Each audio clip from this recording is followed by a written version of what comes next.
just watched the Sound and Light spectacle at Abu Simbel, and we're looking at the tomb of Ramses II.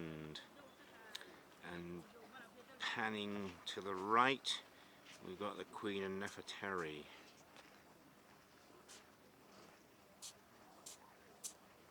People are leaving.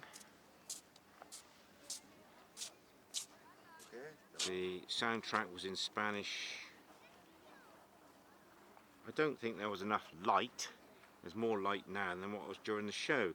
The show had graphics of chariots and canoes and gods and people. It's about £19 for a 45-minute show.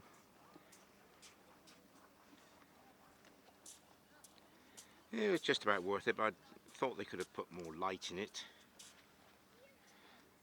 I arrived here this afternoon. The temple you're looking at was bathed in sunlight, and there was a lovely yellow coloured rock. But I have to come back to Ramses' temple because it was in shadow. Although that was a good thing because the light was evenly cast all over the statues of himself. But tomorrow I'll have to come back purely to photograph the outside because I've done all the interiors, and I stayed till near closing time when there was very few people here.